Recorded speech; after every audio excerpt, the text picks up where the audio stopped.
Hello, everybody, and welcome to this podcast we're having here. This is the first podcast on this channel. Not the first podcast I've been featured in, but the first one that we're hosting over here on the Munzie channel.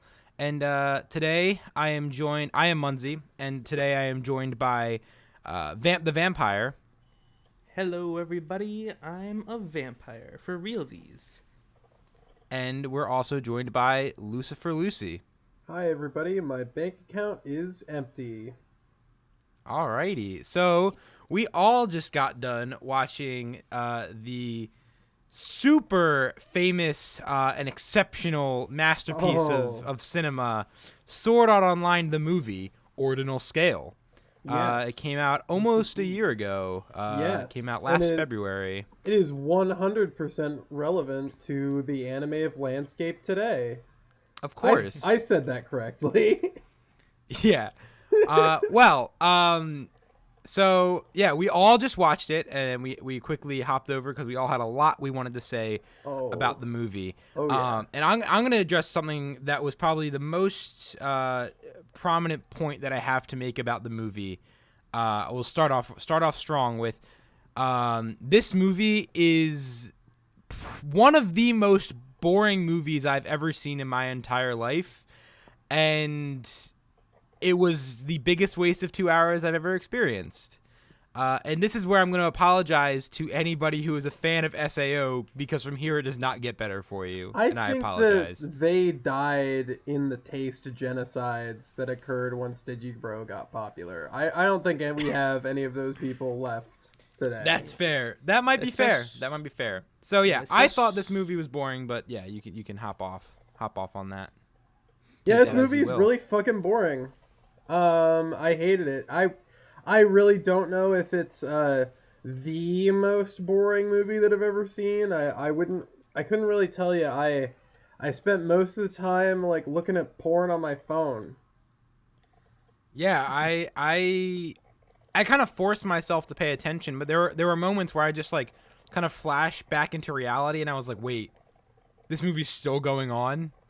Right? And I just kind of like droned out for a lot of it, and then I'd get a buzz on my phone, and I'd get flash back into reality, and I was like, oh wait, I actually have to keep watching this movie. Yeah, I remember I was like paying attention to the plot, and then I looked at my phone and like had like a whole conversation with somebody over text, and like started looking into some stuff, and I looked back up because there was like a fight scene, and then I was like, I know exactly what's going on, even though I hadn't been looking at the screen for like 10 minutes.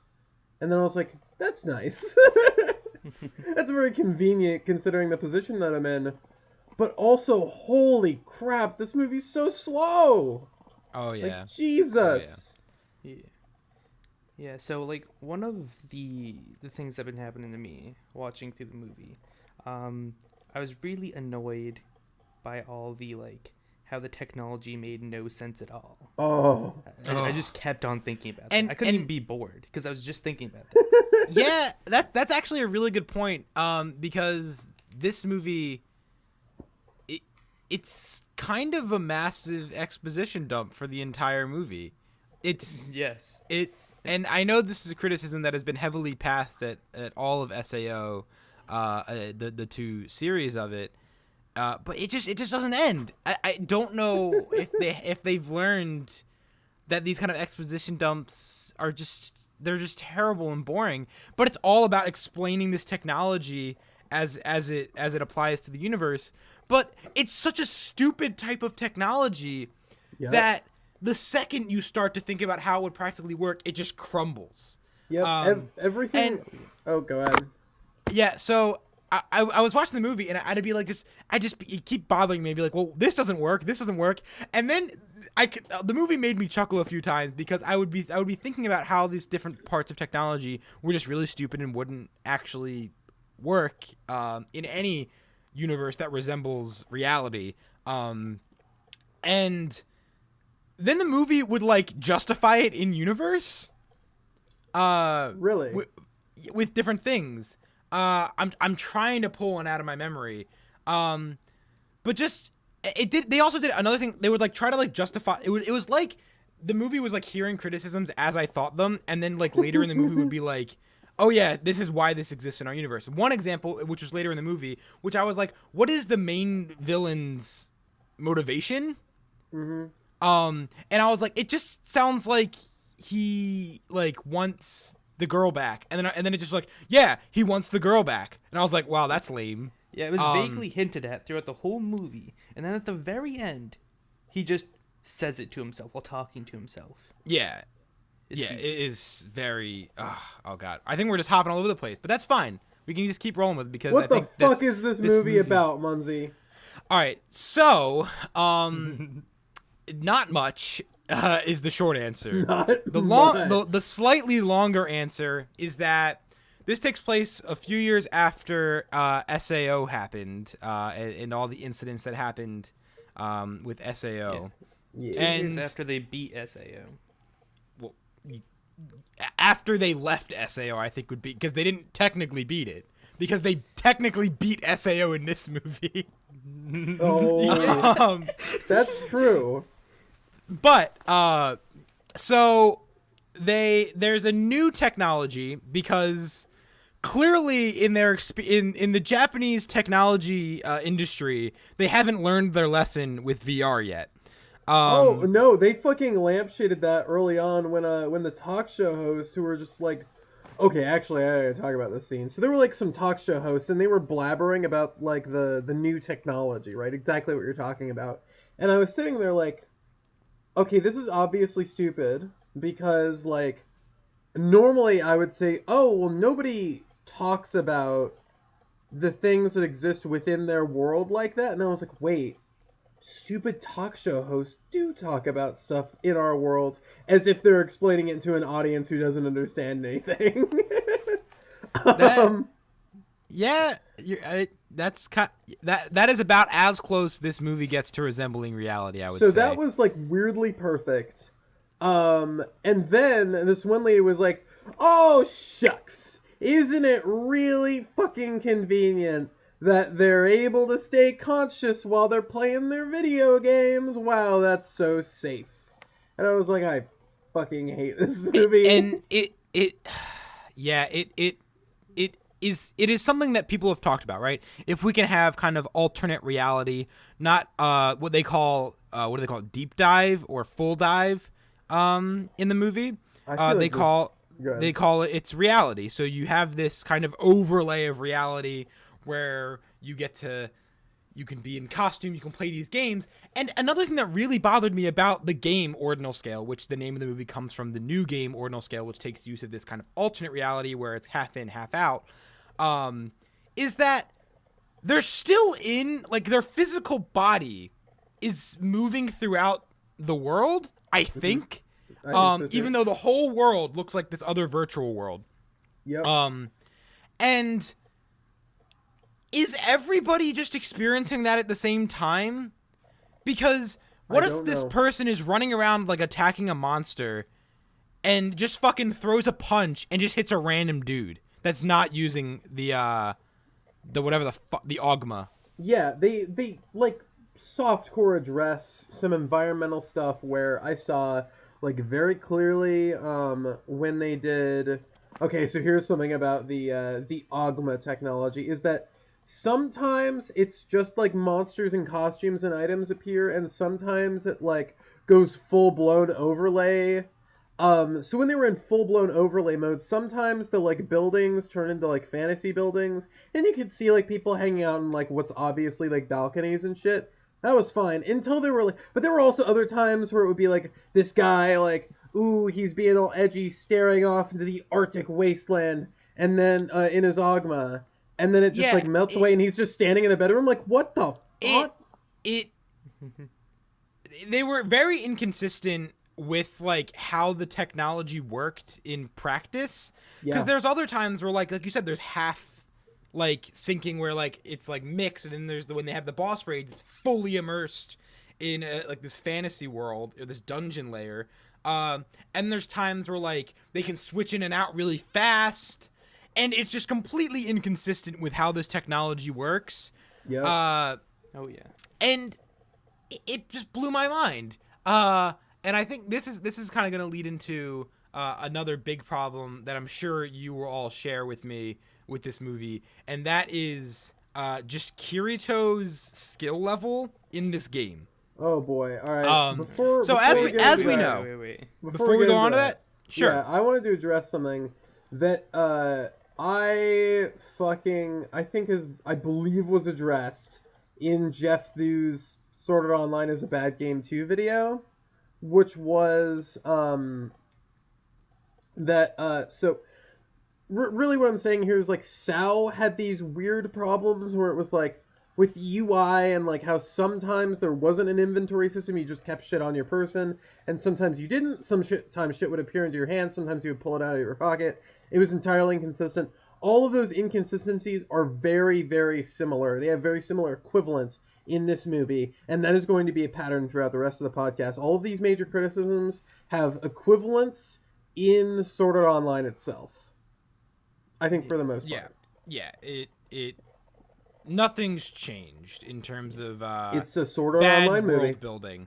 Oh yeah, I have something I want to bring up about the AR before we move on, and that's like how the bosses, the virtual bosses, hit these people, and the people went flying into actual walls and stuff. Oh yeah, like how is that possible? I didn't even think about that. What? Like and didn't sustain like actual injuries, but then you see the fight, like the first time you see like an actual interaction, like PvP battle between AG and Klein, and he just breaks his fucking arm. Yeah. And I'm just like, okay, so it's PvP, but like if they have the same physical responses from these monsters, then how are they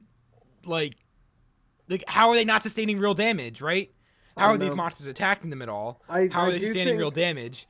And so I think it comes just that obviously they just wanted to make things look cool, and a person flying across the screen looks cool. Yeah. And I guess I'll just get into this now. This movie does not look good. No. At all. Not really. I feel like, and now to be fair, I haven't seen any SAO in like 2 years. But if I remember correctly, SAO had to have looked better than this. No, this looks better than SAO. Okay, see, maybe I'm wrong, but this was pretty bad in my opinion. And I think the big thing that stood out was that none of the layers like matched each other or worked with each other really well. So you'll have like the character animations on top of a backdrop, and then also in the background you have like background characters just kind of doing whatever they want, right? Just background movement. And then you have that on like a painted screen, basically. And none of them matched. And that like was constantly a distraction for me. And it really became the worst in the boss battles, where you'd have these just terrible layers of animation. You'd have this one backdrop, and then you have the monster, and that's also different from the characters that are fighting, but that's also different from like the side irrelevant characters that are fighting. And then there's like random flashes of light from swords clanking and stuff that looks different. It all looked different from each other, and it was hideous. Yeah. Yeah, completely. Nothing else to comment on in terms of kind of the look of the show.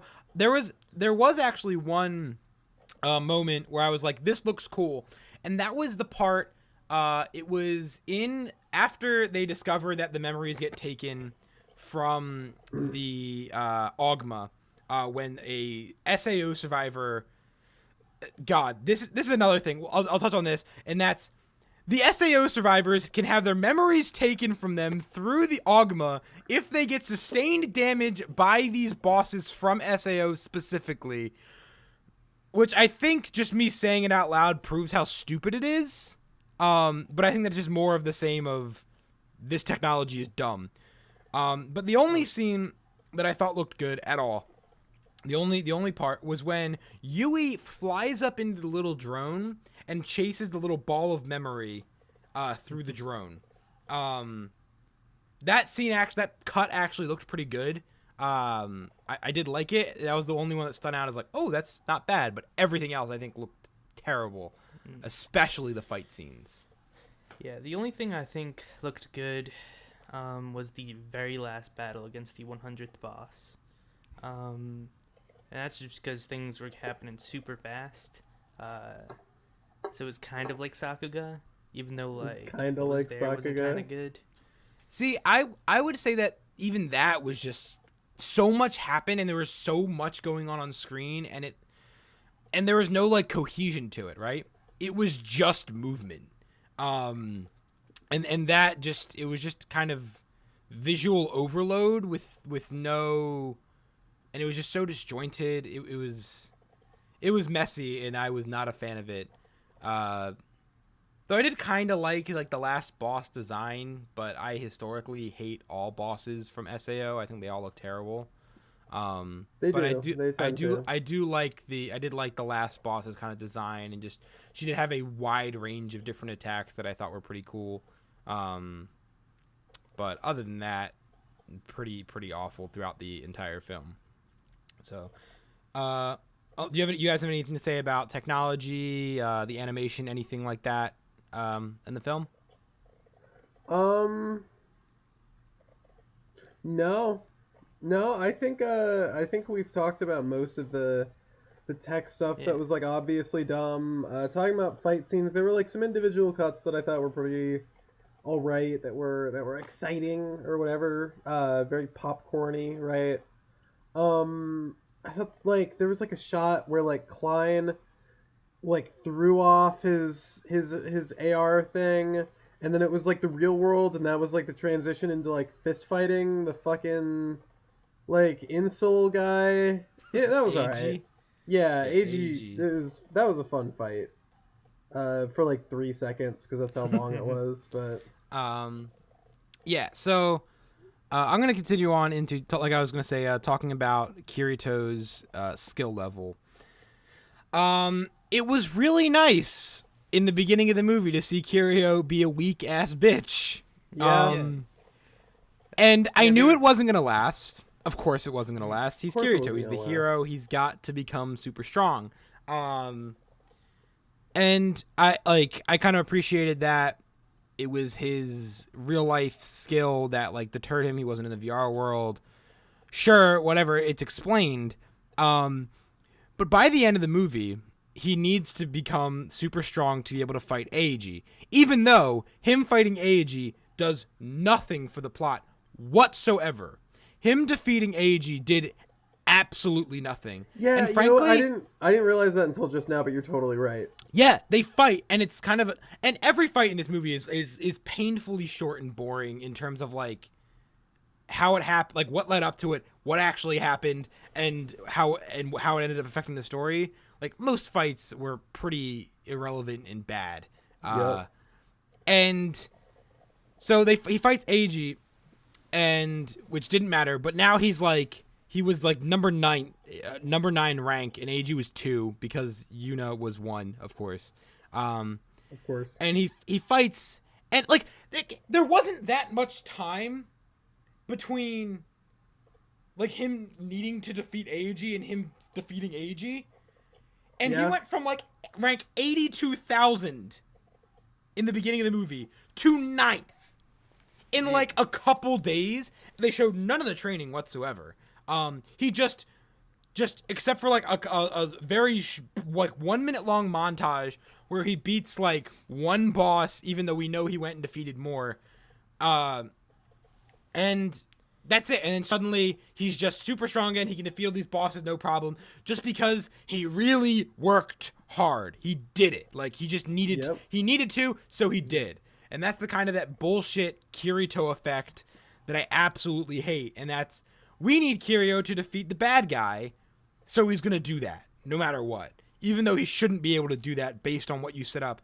Like they set themselves up for failure, making Kirito that bad, right? They didn't even use like a bullshit plot device to get Kirito to be super strong. It's not like someone gave him this like super powerful like sword or something. Like nothing along those lines. He literally and this is the same thing, goes back to original SAO. He became the strongest because he's Kirito and he had to. Yeah, That's he just goes it. in both cases. He just Oh, yeah. goes off and he grinds for a indeterminate amount of time. Like I think in both cases, it's like roughly assume that's like a few months, few weeks, whatever. Who cares? But And he the just thing comes is, in back this and he's movie, suddenly the best it player. wasn't a few weeks. It was a couple days. Oh. Because Yeah. there's a moment when Asuna is writing in her diary. When they do that cut to when Asa is writing in her diary, and they have on May 4th is the day of the meteor shower, and the like it's like a week before is like the day she's writing that. So if that's in world, that means Kirito, no matter like Kirito read the diary entry later. Therefore, Kirito has less than a week to become like one of the strongest ordinal scale players in the world. Or I mean, realistically, it's really just Japan because nothing is indicated that this game expands, and it's the same thing with SAO expands outside of Japan. Which is something I find mind-blowing because if this technology was as powerful and useful as the movie claims it is, then it should be all over the world. But I digress. So Kirito had like a few days to grind out and become super strong, which is like worse than SAO where he had like months to grind. And even then, like he had like the plot armor of like just being a beta tester in SAO in the original SAO. To let him be super powerful there. But no, he becomes like and this is the thing, it's like the trick, which is like proved by Eiji, is that in ordinal scale, it is your physical strength and ability that determines like how good you are. He is incredibly athletic both in game and out. Kirito, as we know, is a total bum. That everyone's like, Kirito, you need to get in shape. You need to stop eating all this pasta. You need to get in shape. They were literally memeing on him so hard in the beginning of the movie. Like, at least 4 different characters memed on him directly. Yeah, and then suddenly he becomes athletic enough to defeat like the most athletic person in the game. Yep. It makes no sense. Strong. and AG or whatever his name was had like a physical like enhancer on him, something like that. He had some sort of technology that helped him.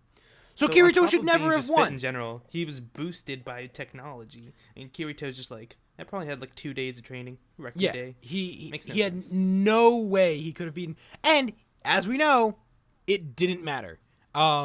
Because the plan was already in motion. That does happen a lot in like a lot of action movies of like all kinds, where it's like, it's too late, it already started. Like even after they have this big fight, because there's no reason the enemy should be engaging in the fight anyways. Why put yourself at risk if the plan is already in motion? I think for AG it might have just been like a pride thing at that point. But that's a shitty motivation. That's usually like how that kind of shit goes, is the villain fights the hero because they're too blinded by some other stupid emotion to figure out that maybe they shouldn't. Which is bad justification of bad character motivations. And that actually carries over into the real villain, which is Yuna, who was an SAO player's dad, who helped work on SAO, and she died, and he wanted to resurrect her as AI by stealing the memories of SAO players. Like, okay, this is also stupid.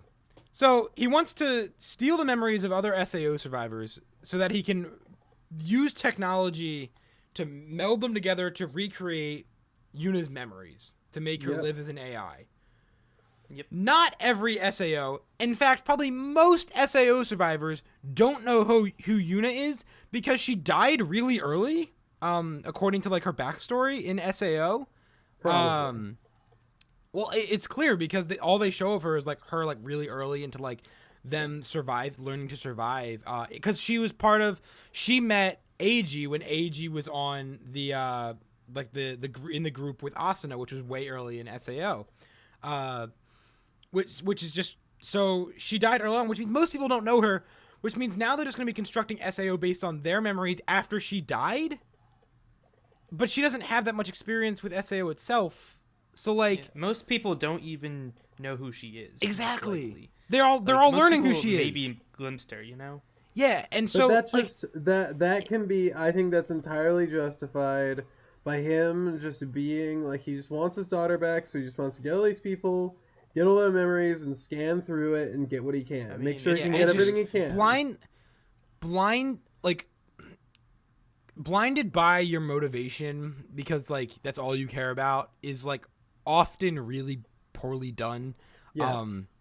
I tend to only enjoy villains that get into that position after being pushed there emotionally. Ooh. Yeah. And you he need had to no develop reason to your be villain. pushed there emotionally, right? I mean, we didn't see any of him. Like, we barely Kirito met him once, and then he's the real villain, which is obvious he's the real villain, like, the second Kirito leaves his office. But, Yeah. they made that blatantly clear, but he does nothing. They set it up as AG being the villain the whole time. some sort of bullshit bait and switch. Like, he works for him or whatever. Which is just stupid. I wanted to talk about some conceptual shit. So at this point in the movie, I like turned my brain on because I could tell, I could pick up that fucking evil villain guy was explaining what he was doing, and he was like, "Ooh, I'm trying to reconstruct my daughter from her fucking as an AI from people's memories of SAO." I was like, that's pretty cool. Like for like a hot second, I was interested in that specific idea as like a dark psychological sci-fi concept. However, shortly afterwards, I figured out what the little like ball things going into the routers were, which was dumb. Yeah. Because it was explained before that, I think, but I didn't really pick up on it because I wasn't paying attention. And then I was like, "Oh, he's stealing their memories." See, this is fucking retarded because it's in the computer. So all I can think is he's just so dumb that he doesn't realize that instead of cut and paste, he can copy and paste. Like why did they have to lose their memories for him to get That's access a to the really data? Good point. Yeah. Oh, yeah. I Like, mean, that's I retarded. just thought it was really done. Why he already has access to them? So like, why does I know they say it? And this is the thing. This is a thought that I had, and they justify it for themselves, but not for me. Because my thought was, why doesn't he just? He already has access to their memories through the Ogma. Why doesn't he just copy their memories that way? Yeah. Why do they have to do all these big boss battles that they might win? Yeah. You know, like they might just win the boss. What happens when they win, right? And so Nothing. yeah, exactly. It's a stupid plan should- when he already had access to their memories. So, and this is later in the movie they say it, and this is what I'm saying. Like the movie, like almost knowing it's gonna have these stupid criticisms for these stupid decisions they made, so they had to justify it to the audience, which was he wanted everybody else to feel the pain of dying to a dungeon boss that his daughter had to feel. Like That's fuck dumb. you. Like I thought that the whole like making SAO players like have PTSD panic attacks by fighting monsters was also like, I was like, this is alright. When fucking AG was like holding up client to the monster, I was like, you saw the little fucking beat bar at the bottom of the screen for you. I was like, this is alright. He's like intentionally traumatizing him. I was like, this is pretty fucking rad. But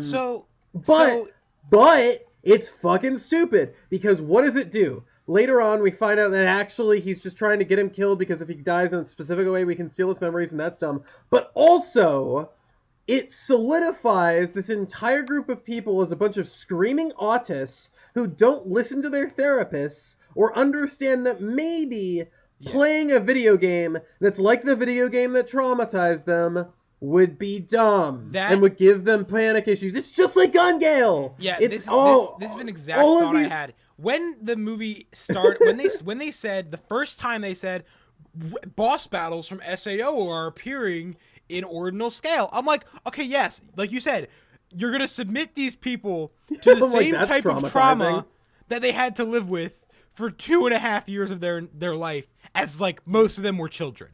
And then we also have to remember, because this is something that comes up in Gun Gale, this is something that comes up in iCrad, is that Sword Art Online like thinks that it's okay that like Kirito and Asuna like love SAO. And it's really fucking weird. Like in the end of iCrad where they're like, "Oh my god, guys, they recreated SAO for us." I'm like, "What?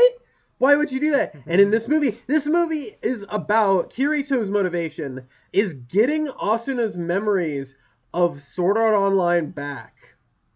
Why? So Why? the enemy Just says leave that, them and they're in like, there. you shouldn't take, like, I think like a big moral thing is like, oh, people's memories are sacred, and I agree with like, there's Who value gives a fuck? there's value in negative memories, like I would argue, and this kind of gets into a talk of morality. I mean, there's value in that. What I don't think is valuable is putting people back into traumatizing situations. Yeah. Right. And I don't remember which bosses in Ordinal Scale that they've recreated appeared in SAO. I don't remember which fights were what. I know that they saw them because they say they did. But like, if you're seeing your friends die to these bosses, like the fact that they don't have these traumatic flashbacks like blows my mind in the first place. Like, Yeah, there was a fucking line that a character made in the first fight scene that made me think it would trigger an in-world SJW, where he was like, "Is this a death game?" As he's like fighting this monster. I'm like, I can only think that if I was a SAO survivor like Kirito sitting in this game, I would like pull my headset off and go and fucking break that guy's jaw. Right? and Like, even in universe on a larger scale, right? The fact that people are still pushing VR technology after an event like Sword Art Online happened blows my mind. In terms of marketing, that should have destroyed the entire virtual reality, alternate reality industry in general. And I know they say, oh, it's not virtual reality, it doesn't have the same dangers. But like, that just means that the entire population of Japan is completely stupid. Like, everyone is an idiot. Yeah, explicitly, it's stated at either, I think at the end of Sword Art Online, maybe at the beginning of Gun Gale Online, that after the egg or the seed or whatever, the source code for SAO was released as an open source thing. There were like hundreds of AR games popping up, or VR games that were popping up all over the world, and it became super popular. Like that's a part of the lore. It makes no sense. Yeah. Oh yeah. Yeah. I also found it weird that like they like with all these like bosses, and it's supposed to traumatize the people, like, and bring back their make them have PTSD. You know. I find it weird because most SAO players weren't fighting. You know, there's only like a couple like guilds going out and actually defeating the bosses, the floor bosses. So it's like maybe 200 people at most, you know, are affected by this and like will recognize some of these bosses. But when there's like probably 6,000 or 8,000 other people who did survive SAO, like, alive, it's like, well, there's a very small amount of people here that will be affected by these bosses. Yep. Yeah, it's just more of stupidity in the SAO universe. It never ends. It never ends. All right, as a quick break from us talking about how in every way this movie is Sword Art Online, Vamp, what did you think? I'm asking you specifically. What did you think of Yuna, the idol character? I was about to like bring up that she's basically a Vocaloid, and I love it. Yeah, I thought that you would love it because I was like, she's a Vocaloid. And I was like, Vamp's gonna love her. Like once she was on screen, I was like, that's totally like, yeah. So, why do you like her? Talk about that. I really like her because although like her first song was like very generic and whatever, I think it was like her second or third that was like actually pretty decent, you know, pretty memorable. Would you buy a Yuna CD? If this wasn't SAO and Yuna didn't exist in SAO, literally in anything else, I would consider it. I would like to comment on Yuna as an idol, and that is that it seems like every person in Japan is obsessed with Yuna. Yeah, she was literally everywhere. Literally everywhere. And whenever she would, and this is like, people aren't like this. What I'm about to say, people aren't like this. She came on, anytime she would come on a screen, every single person goes, "Oh, it's Yuna." And I'm like, you're stopping every human being in the country of Japan, or at least in the city of Tokyo, is like, "Oh my God, it's Yuna." Every single one of them is obsessed with Yuna. And that is ridiculous. Like Hatsune Miku is really popular, right? Yeah. Like really popular. Even like it's like mainstream popular in Japan. Mm-hmm. Yeah, No one ever, like, Miku comes on a TV in the center of Tokyo. Nobody is ever just like, "Oh my God, it's Miku. I need to focus on that and spend all my." They're like, "No, I'm going to do the thing that I was doing." Mm-hmm. Like this universe basically suggests that every person in universe is autistically obsessed with Yuna as an idol. Yes, And that is everybody in Sword mind-blowing. Art Online is incredibly autistic. It's terrible. It's and I hate it. ridiculous. Yes. I I also wanna. remember seeing Yuna being displayed on like a screen, or just her like singing. And, Yeah, like, that was in there. they were just broadcasting, like probably a video of her performing casually. So it's like, wouldn't you think Tokyo, the Japanese would just be like so like used to seeing her around and on TVs and screens just everywhere? Why would they stop like to see her otherwise, you know? I don't know. It's weird. Yeah, it's ridiculous. God, this movie's so bad. it's- The more I'm it's- talking about it, yeah. like I hate this. Yeah, Yeah. it's I wanna just say to the folks at home. This movie's a Yes, 1 out we of are 10. nitpicking this movie super hard, but that's what people enjoy. You know, this is why you probably clicked on the video, most viewers. yeah. And you know, I think that nitpicking it can be fun and it's enjoyable. If you hated this nitpicking, and you made it this far, you have some incredible inner strength, and I I think commend you. For that. I think I hated this nitpicking and made it this far. Well, I'm on so the podcast. I'll avoid some nitpicking, and we can talk about some broader concepts that I wanted to Sure. talk about. Let's talk about some broad concepts. Which is just the structure of this film, right? Oh boy. It has a pretty standard action movie plot structure, right? You have Yep. some normal life happening. They discover bad thing is happening. They go to defeat bad thing. Big climactic fight scene at the end. That's the film. They make there's a lot of those same tropes, like with the fight with Kirito and Eiji at the end, and then he just starts laughing. It's too late. Tropey as hell. And there's all sorts of little things like that throughout the whole movie. Like when the guy shot the iPad that was tacked onto the wall as a Oh lock. my God, That was retarded. And what also blew my mind is that they know all these people are trapped in here, and they didn't immediately go and shoot the other locks on the doors. But now we're getting back to nitpicking. Why can you shoot open an electric lock? I don't. Why? You know what I bet this guy is the guy that designed the locks and knew he put that in there as a failsafe just in case there was an idol show gone bad and monsters started attacking. Just in case an action movie plot happens, foresight. I need to make all of the locks in all of our security systems. That man is the real specifically hero. not bulletproof. Oh, and those yeah. people came out of nowhere, might I add.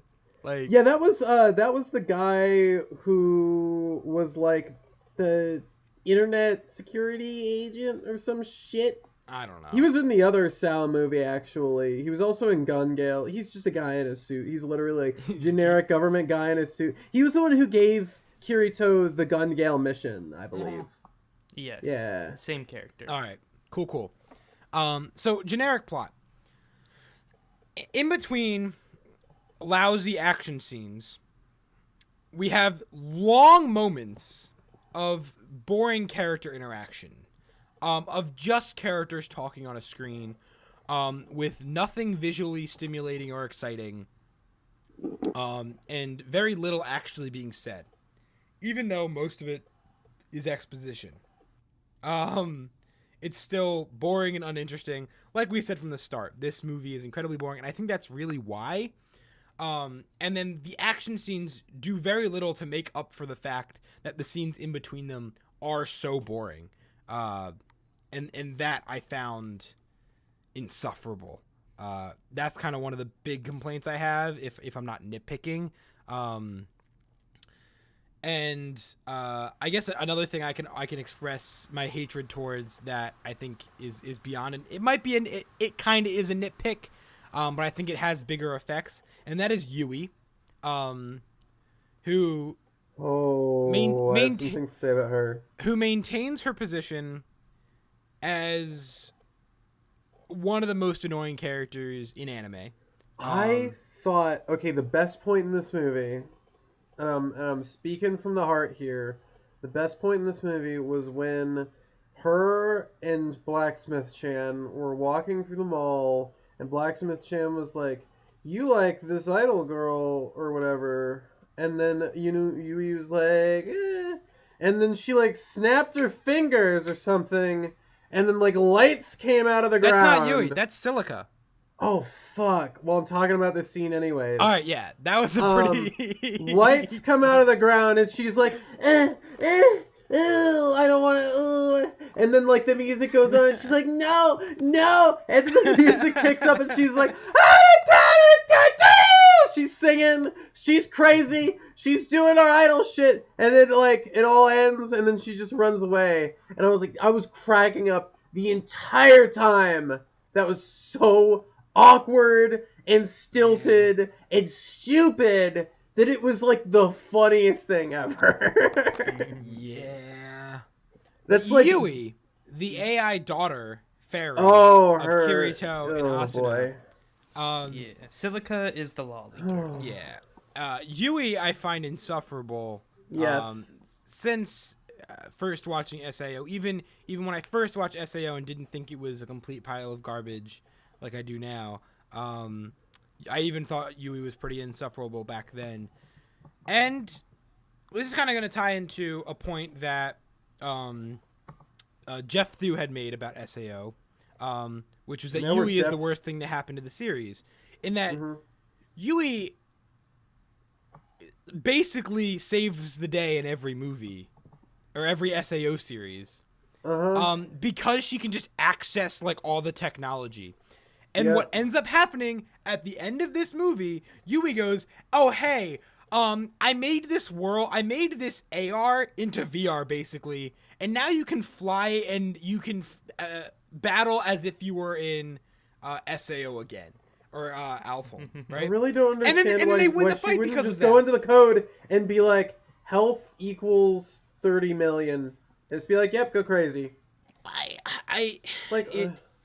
Why couldn't she just give them god powers instead of making it? She makes it so that they can never lose. But the other thing is that we've seen that she can be stopped. Like when she goes and gets the memory and it says, "Do not enter. You can't go in here." Is that all it takes? Maybe. Like, is there not a... Because clearly the bad guy has access to Ordinal scale and SAO stuff. So could he not have put a lock for anybody else to get there? I don't know if he's capable of that. I don't know. It's this more stupid technology BS. Yep. That goes on. Oh my god. I all fucking ounces of passion for Sword Art Online, positive or negative, have been entirely wrung out of me. Yes. We've been talking about this movie for 45 minutes. I hate it. This is a 1 out of 10. Yeah, I would agree. Do either of you have any more points? Vamp, do you have anything else you really need to bring up about this movie? I do want to mention that at the end, the very last battle, all I could think was like, oh, this kind of looks decent, little good, and that, like, this movie is literally just for the new season of anime of SAO coming out. Like, they have all the characters come back for the final boss of SAO. That was so dumb. And at the very end of the movie, they show the dude that gives Kirito his mission in Gun Gale Online. That dude that got the main bad guy of this series, of this movie. Oh, he might be a bad guy. Oh, and he has a blonde friend. Ooh. So they're like trying to tempt us into watching Sword Art Online season 3. I'm gonna watch Sword Art Online season 3. I don't know about you guys. I feel like I have to. Yeah. I'm dedicated now. This is now. I'm invested. I love Sword Art Online. I will watch it. I feel like I have to. It's gonna be big news, and I should get a Sword Art Online T-shirt. I should get a Kirito T-shirt. Oh, please don't. I should get an Asuna mouse pad. Oh, baby. That's for plebs only. I would like to say, as a follow-up to what you said, Vamp, the inclusion of basically every side character from the entire series, in the middle of the movie when it was just like them mentioning that Alfholm is like less popular, I thought was really stupid, and really ham-fisted just because they wanted to be like, hey, don't forget there's other characters in this universe. And I thought it was really pointless and forced. And then they came back to save the day at the end because, of course, they did.